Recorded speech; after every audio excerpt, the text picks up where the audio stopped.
Lately, I've been spending way too much time at the dentist. Child.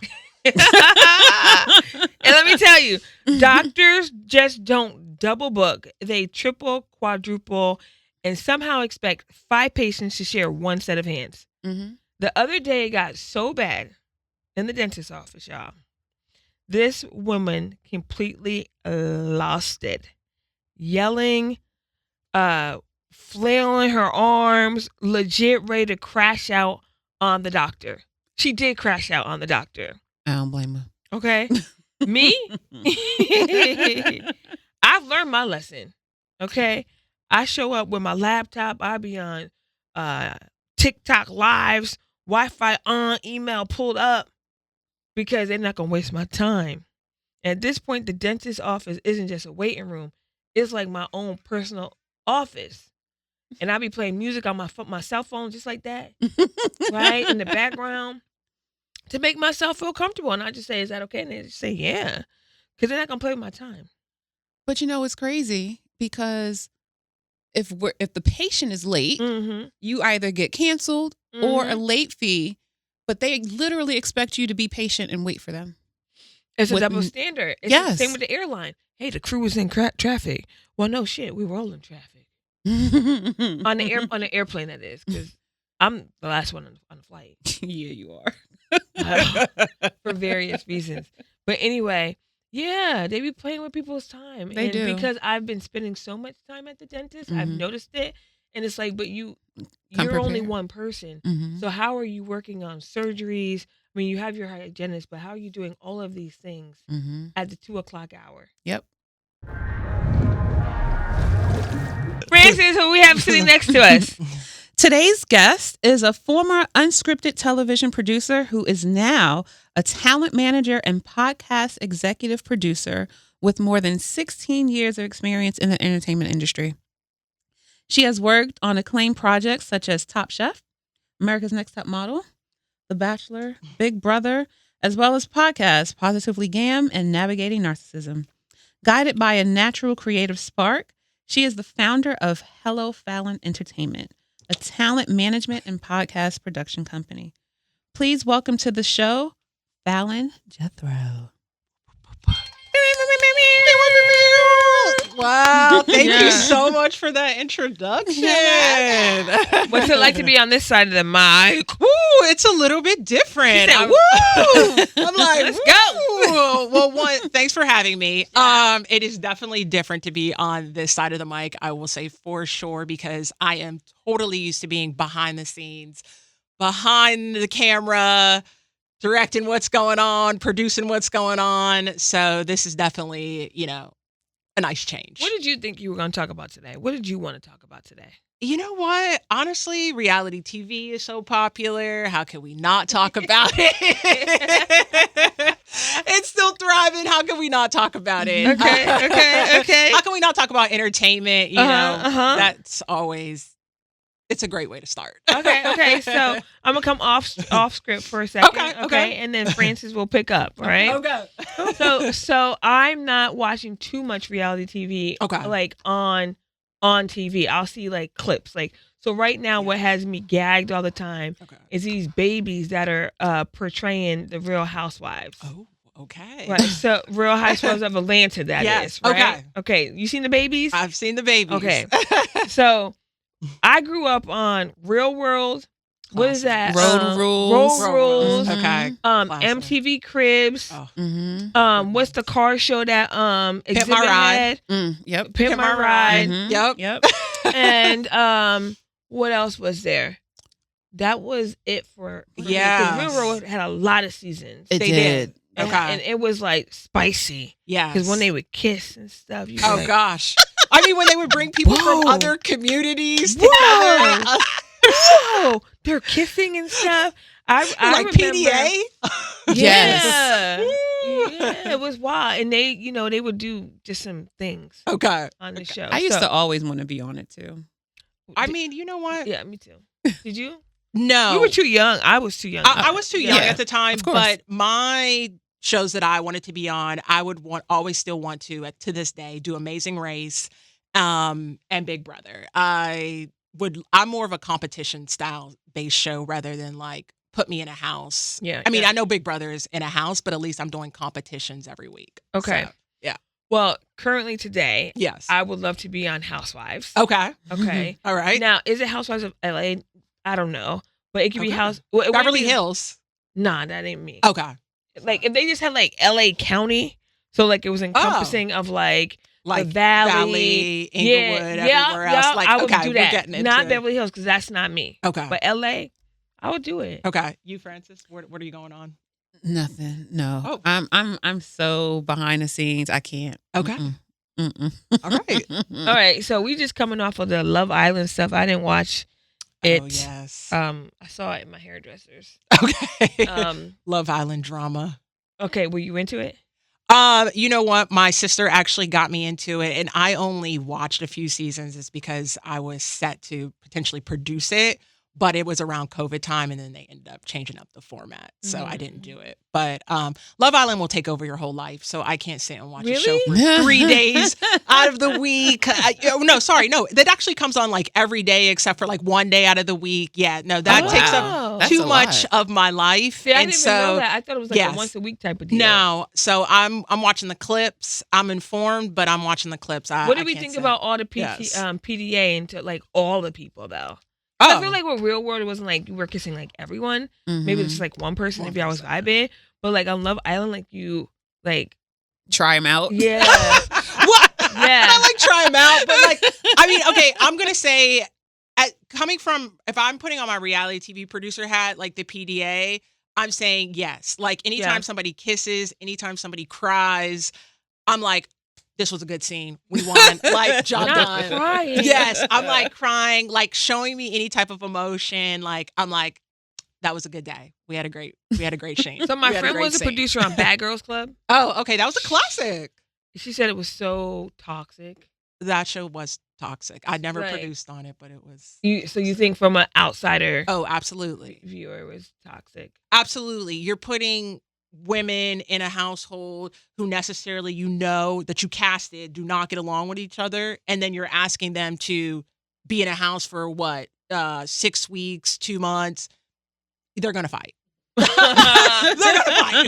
Okay. They're gonna So fight. like that's a recipe for disaster. That's a recipe for disaster, Yeah. but that's also a recipe for good TV. Yeah. You know? I don't want to see anybody read a book on TV, so yes, that's good TV. Yeah, I guess Yeah. so. Yes. But I also don't want to see them fight. I don't want to see them fight for sure, but I think that was the way that show was designed. And so if we're just thinking from a standpoint of how was the show made to be, then that's what it was. Like, But I feel like on that show, it was mostly like displaying Black women in these like really aggressive type of environments. Like, so how did you weren't on that show, but Yeah, I'm sure I you've been involved yes. with these type of experiences. So first, how did you get involved in being behind the scenes Okay. and PA and all that stuff? And then how do you feel about it now when you see just aggression between Black women in the setup? Okay, so I'll answer your first question. Yeah. I got involved in reality TV through working at Focus Features. At the time, I was in PR, I was interning, and my boss, she put me onto America's Next Top Model. So that was the first ever show I worked on. I was a PA, honestly, for about a week because I said, I don't like heavy lifting. I need to do something else. So they said, hey, you can manage the stage and you can manage all the photo shoots that the girls used to do. So I quickly moved up. Within a week, I did that. Actually, to backtrack, they actually asked me to be on the show the first week that I got there because you can't see it, but I am 6 feet tall. Yeah. So they asked me to be a model. I said, only if I'm going to win. They said, I can't guarantee that. And I said, okay, I think I'm going to keep my job. So Were you flattered? I was very flattered, but I never really had any interest in being a model. It's funny, I went to school for acting and theater, but I never really had any interest in being in front of the camera as much as I did behind the camera because I realized the real power was in controlling the story behind the camera. Okay. So I said, hey, I don't want to do that. Let me, continue to work on this show. And then you ask how I feel about, the aggression and how they depict Black people. So I say I don't like it. And technically, me as a producer, I think Black people are more complex than the one kind of emotion as that they show people on screen. So I always made it my point to try to tell the people that I was working with on their scenes that were Black, like, hey, let's show other emotions, that you are, whether you're sad, you're shy, you're happy, you're not a monolith. So you can be more than one thing. And like, try to find that and show that on screen. But I said the second that you just show them aggression, like it's out of my hands because somebody else is editing this and that's all they'll have to edit if you don't give them any other footage. So. Yeah, what's that face? You're like, I don't like it, Francis. Yeah, I mean, I don't like it either. Yeah. Okay. So speaking about behind the scenes, what's one of the biggest lessons you learned while producing high profile unscripted TV? And is it really unscripted? That's so funny. So one of the biggest lessons that I learned that a producer told me when I first got started was to be authentic, to be my full self, to show up as my full self. And then like your cast members will respect it. So I always show up like I have a big bubbly personality. Mm-hmm. I'm super friendly. I'm engaging. I'm a chameleon. I can really adapt to anyone's personality. So that always helps set people at ease. I'll tell them a little bit about myself so they feel comfortable because they're about to show their whole emotion and their full self on screen and to millions of people around the world. Is reality TV show real? I mean, it's hard to say a definitive like yes or no. Okay. So there are, some things that are real in it. I cannot control someone's actions on screen. So if you are a villain or you're a mean person. Do people go on there like knowing that they're the villain and this is who they are? Or do you think that character develops over time? I think that character develops because when I say it's a hard to answer yes or no, it's like it's casting. Like if we have control over the casting, then I can easily say like, hey, I want this type of person, but I also too know that this type of person probably doesn't interact well with this type of person if I put them in a room together. So it's casting. So we control that, as producers and as casting producers, we'll control that side of it. So I was casted before. To what show? The Marcus show where he's coming in and fixing businesses and stuff like that. Oh, but my business didn't need to be fixed, so I was just like, yeah. But I'm friends with the producer still to this day, and we did like 3 rounds, and I was just like, nah, this is it. This isn't for me. Yeah, and I don't know that like Marcus is like that nice all the time. Okay. I think at the end he's like nice because he feels like he's done good, but like throughout the findings, the audits, the tear downs, he's like in character and like like he would walk into businesses with like papers like up to the ceiling. Oh, okay. Yeah, like very exaggerated, but maybe not.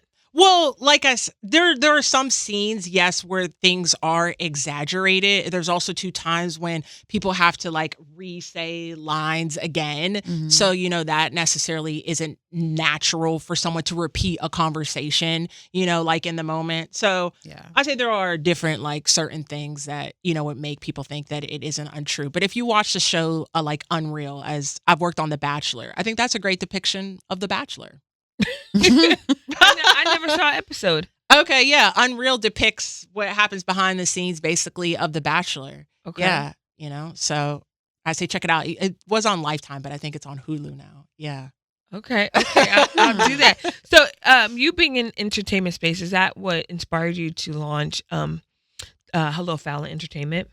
Yes, actually, because I was coming into contact with a lot of people after they would be on a show and they'd be like, Fallon, what do I do next? How do I capitalize, like on my brand, the star power now that I have?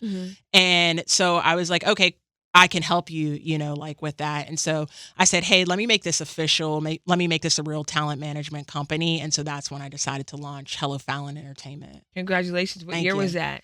Honestly, that was just 2 years ago. Okay. I was really doing it like guerrilla style unofficially. Okay. And then I was like, okay, I probably should start an LLC. Yeah, So, yeah. Okay, so yes. you have some talent on the roster. Yes. Are you able to talk about your talent? Yes, I am able to talk about my talent. So honestly, my first ever talent was actually Jada Pinkett Smith's mom, Gammy Norris. That was the first talent that like I officially signed when I had the LLC. Really, she's the reason why I made it official, is because I said, okay, if I'm dealing with such a high profile,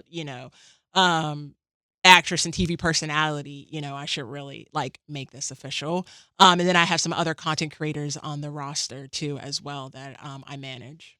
So for somebody out there listening, like, what are 3 tips that you would give them to be able to start, an entertainment company where you're managing talent? But before that, before the tips, how did you even come in contact with Gammy? Yeah. Okay, so I came into contact from Gammy because I started producing her podcast, Positively Gam. It's since sunsetted. It's no longer on air. And we developed really just like this really great relationship. Podcasting, as you could see, well, in this room, there's not a lot of people who, help behind the scenes. So it was very intimate. So we just really became super close. We developed a friendship, and she said, I wanted to do more in this business. And I said, I can help you out with that. Okay. Yeah. So you don't think this is a lot? I think this is a lot of people. Well, coming from like a reality TV set where we have about 150 to 200 people, I say this is pretty small. Yeah. This is pretty. But in the this is pretty podcasting small. space, radio space, is this not? What do we think? I think it's a fair size. I mean, I think it's a fair size, but like for her podcast, it was myself as the producer and an engineer and the talent. Okay. Yeah. So 3 people. Yeah, it was 3 people. So, and I didn't have any hierarchy. So like if I wanted, the approval process was very short. It was like, oh, you like this? You want to talk about this? Okay, we're doing it. Yeah. All right. So what are some tips? Yeah. So I say some tips to starting your own business is 1, saving up some income, because, you necessarily aren't going to, have that smoking gun like right out the gate where you're going to generate, probably income like right away. That's probably like, I guess, a livable expense at the moment. I say working with people that you like and who you know and trust is like another good thing. People who believed in me were actually some of my associate producers. And so I had brought them on to Hello Fallon, and they truly helped me, build the business. So those are 2 things, that I really took. And I have a good family base and friends that also too believed in me and helped me out. Very nice. Yes. Very nice. Oh, my turn. You're up. Okay, so Fallon, you're both a producer and a talent manager, so you're kind of on both ends, right? How do you balance nurturing the talent while also trying to shape the projects? Yeah, I mean, I think it's definitely tough because how I envision things, as a producer might necessarily how the talent envisions it, but I see things from a different lens. As I was saying, earlier, I have to make it entertaining. I have to make it exciting. We have to sometimes maybe talk about current events that necessarily, like maybe someone wouldn't want to talk about, but, I can see things from behind the lens and have a different perspective. So I just think it's about sharing my perspective and also to listening to as well to the talent to make sure we have like equal footing and they're getting a little bit of what they want. And I'm also too getting what I want as a producer. What's one of the toughest professional challenges you've had? Okay. One of the professional challenges I had. That's a good question. Honestly, I compartmentalize very well. I try to block out a lot of things and just try to move on to the next. Because there were some dark times on set and like working 12 to 14-hour days. So as far Give us examples of a dark time. Well, I mean, I would say like, okay, your talent doesn't want to perform. They're sick, things aren't working out on set. We're having to change the segment or the idea, like literally in the moment. We plan these things out. So when like things don't work out and you have to move to plan A, plan B, even plan C, you're like, oh, okay. We once had a time where the fire department was like, called on us in the middle of a scene and we're having to like shut down for a few hours and this is a live audience, like with like a show. And it just, things like that, you never can predict in this business, but you always definitely have to be ready. So yeah, it's very traumatizing, but I compartmentalize very well and I have a really great therapist. So I have another question for you. okay. Thinking of unscripted reality TV and content and all of that, where do you see the future of unscripted content heading, both in TV and podcasting? And what trends should we pay attention to? Yeah. Oh, sorry. I'll move over. Oops. Yeah. So, for far as like trends, I would say for unscripted, I would say, to be honest, it's more of content creators are going to really win. As you see now, content creators have the community, they have the audience already built in. And so I think that a lot of networks and studio networks are going to use them because they're not really building up a lot of more like actors and those type of celebrities. Mhm. They're really more so banking on the content creators. Tubi just banked and they hired a gentleman from TikTok and they brought in Mr. Beast to build content for them. So it's content creators that are going to win. And another example to that is taking content creators from YouTube. So Pop the Balloon, that woman Mhm. sold her IP to Netflix. Yep. And so, What do you think about Mr. Beast's content?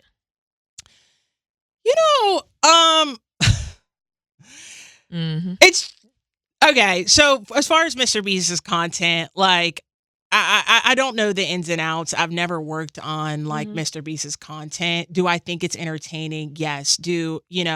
It is kind of like that area where I'm like, ugh, does it give me sometimes like the ick when I'm like, is this really for charity? You giving all this money away? Like, where did all this money come from? Like, why are you making, people do all these crazy like mind games on them to compete for $1 million? Do I think some of that is a little bit weird? Yes. But do I think that he's built in a built-in audience and community? Yeah. And I think the networks and the streamers are taking notice. And so they're like, yeah, we need to hire you. Yeah. So with that, right, because that's extreme content. Mm-hmm. Pop the Balloon is a different type of content. Francis was wondering, what are the trends that we should be looking out for? And then part 2 to that is, do we think the podcasting industry is saturated? Trends and then saturation. Yeah, so trends that we should be looking out for is honestly AI. I think, So fake people talking? Well, fake people talking, but also too, you can build your own AI, person. Yeah, I know. So I don't think it's necessarily like fake because I can build my own, AI personality. I'm building mine now. Right. So, and I am. you could use that, hey, you can't make to go work in a commercial or go be on set. That's great. I'll just use your AI, like app. So I think that there is something to that where I think we should be looking at AI. I think Netflix, they bought an app, I think it's called Showrunner, where it's an AI app. So I think more companies are looking into AI. And it's not just about doing it quicker and replacing people. It's more so that, it expands like the world in which they're able to do things. And then what was your second question? Do we think the podcasting space is becoming saturated? I do think the podcast space is becoming saturated, but I do think that like each person still has their own voice and a way that they specifically, like talk about topics. Mm-hmm. So I think there is always still room for more. Love it. I love the positivity. Okay. Francis, you want a tee apart game? I do. Okay, Fallon. Okay. We like to play this fun game called Yeah, Nah. I'll give a phrase, you say yeah, nah, and we'll take turns. Okay? First question. Reality TV is better than unscripted. Wait, hold on. Scratch that. Reality TV is better unscripted than scripted drama. Reality TV is better than scripted drama. I'm gonna say, yeah. Yeah. Because to be honest, the only probably like scripted show that I like have watched now has been Abbott Elementary and Paradise. And that's only two between like all the reality TV shows that I watch. So is Law and Order scripted? Yes. Yeah. That's our show. Yeah. Yeah. So, that's a good one. So reality TV is better than unscripted? No. No. No, there's too many Why good not? scripted shows. Okay. I mean, even from when we were growing up. I mean, Yeah. yeah, but I would take that and say like, hey, but are they making like good new ones? And I think that, yeah. No. Exactly. They can't compete, but They can't compete. that wasn't a question, man. No, that's true. That's true. What was your answer, Francis? Yeah, what was your answer? My answer is scripted drama. So no, Okay. nah, because Paradise Yeah, Paradise was good. show's amazing. Yes. Okay, you can always tell when someone's faking it on reality TV. I don't know, because I can tell, but I've been in the game for a minute, but I don't know if most people can tell because I get that question a lot. Is it real or is it fake? No, I can't tell. So Francis. yeah, I don't can't think tell people either. can tell. Okay. Editing can make anyone look like the villain. Yes, because we Frankenbite in the editing room, and so conversations that Define you find Frankenbite.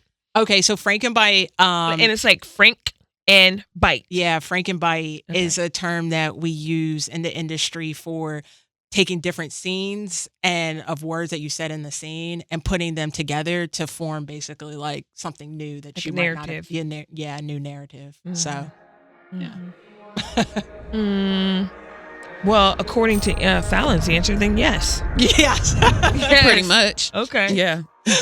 sorry. So we touched on this a bit, but Okay. I'll ask again. Starring in your own reality show. Would I do it? Mhm.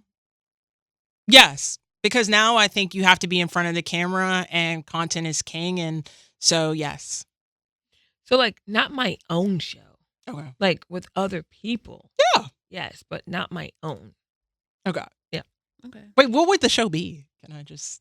Um, Do you? I'll have go an on idea? I'll go on Housewives. Oh, right. Okay. Yeah, I'll go on Housewives. But, I mean, I could, if we did my life, that means I'm like the star of the show, and I don't want to Right. do that. Mhm. So Okay. I would also do like a, like entrepreneur reality show. Oh, yes. Show. So Yes. Mhm. There's some good ones out there.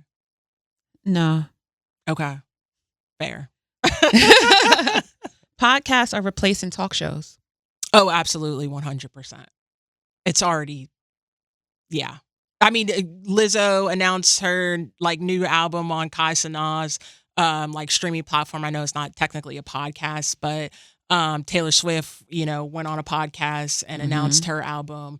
She could have went on any talk show to do it, Yeah. and she chose the podcast of her husband. So of her husband's, fiancé, yeah. but still I think that more people are choosing to go on a Mm-hmm. podcast because I think it's like more real and that authenticity that they can't really probably get if they were to go on a talk show. Yeah. And plus people don't really watch talk shows in the day anymore. Like the ratings are down and the ratings are up when it comes to podcasts. Potting. Mhm. I guess, yeah. Pods are replacing talk shows. Okay. Yeah. Yeah, I'll agree. Okay. Mhm. I'll agree. So yeah.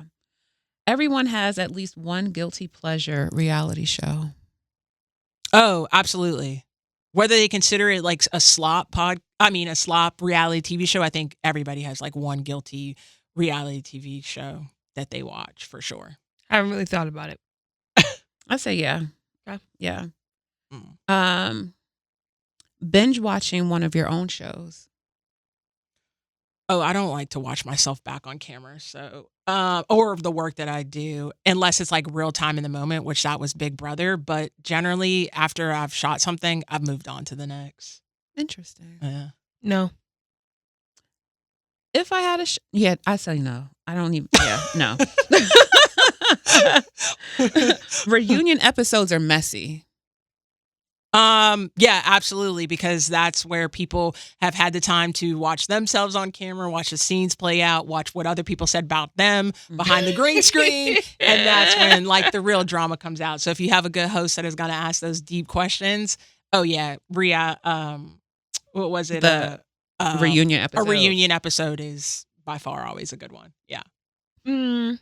They're entertaining to me. I don't know if they're messy, but they're entertaining. Yeah. I mean, I love good snapbacks. I'm not good at them, but I love when people have a good snapback. Okay. Yeah.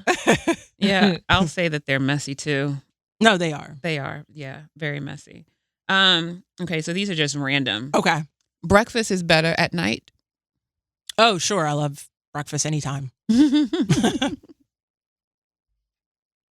Oh. No, breakfast is the best in the morning. Okay. I'm a night person. I love Okay. it. Last one. You survive a zombie apocalypse. Would I survive one? Mm-hmm. No, probably not. Yes, Probably. I have a plan. Okay. You have a plan? I don't have a plan. Just Oh. take me. I don't want to live through that. I want to know your plan, but no, I'm not gonna survive. Okay. Fun questions. Fallon, what is next for you? Okay, so next for me is that I host every month a virtual networking session called Sunshine Break. And so it makes networking easy for people in the entertainment industry to connect, learn about the latest trends in the entertainment industry, about what's happening. So you can follow that on my Instagram at Fallon Jethroe. So I love it. I love it. Looking forward to it, Fallon. thank you. Thank you so much for joining us. Of course. And you're listening to Shamelessly Shontay. Bye.